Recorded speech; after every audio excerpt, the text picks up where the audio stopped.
2001 সালে ও প্রিয়া অ্যালবামের পর কুমিল্লায় বন্ধুদের সঙ্গে চা খেতে খেতে গল্প করছিলেন আসিফ আকবর। এমন সময় হঠাৎ চিত্রনায়ক আশরাফুদ্দিন উজ্জ্বলের ফোন। পুরো ক্যাবিনেট বসে থাকে তারেক রহমানের জন্য, আর তিনি বসে আছেন তোমার জন্য। কুমিল্লা থেকে কুইক আসো, না হলে পুলিশ দিয়ে ধরে আনবো।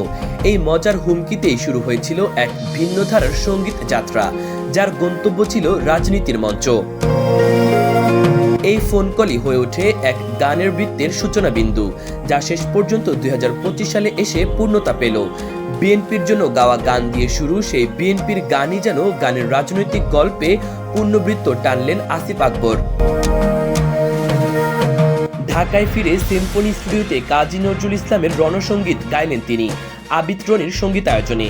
গানটি ব্যবহৃত হয় সবার বাংলাদেশ নামের একটি রাজনৈতিক প্রামাণ্যচিত্রে।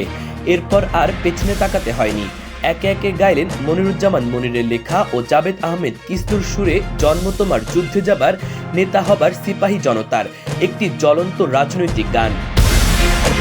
আওয়ামী লীগের লাগাতার হরতালের প্রতিবাদে পরিবেশন করলেন জিয়া জিয়া খালেদা জিয়া তোমার নেই তুলনা, এক রণক্লান্ত সময়ের বিপরীতে শক্তির সুরে।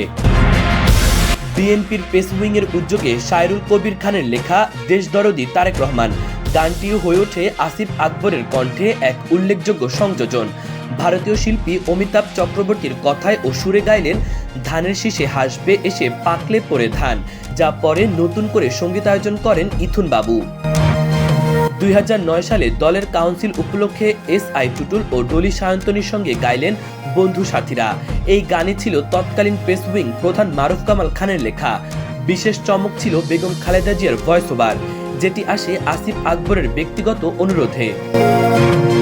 2021 সালে গাইলেন আমি তোমাদের জিয়া।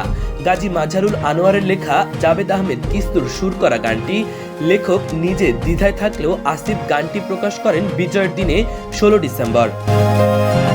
2023 সালে বেগম খালেদা জিয়ার শারীরিক অবস্থা নিয়ে আশঙ্কা ছড়িয়ে পড়লে গাইলেন আহমেদ রিজভির লেখা ও কিস্তুর সুরে আমার জন্য কেদোনা বাংলাদেশ, এক আবেগে ভরপুর প্রার্থনা যেন। সবশেষ 2025 সালে তারেক রহমানের উদ্যোগে তৈরি হয় নতুন রেট্রো অর্কেস্ট্রা ভার্সনে চল চল চল। এই গানই যেন এক যুগব্যাপী রাজনৈতিক গানের ভ্রমণ শেষ করলেন আসিফ।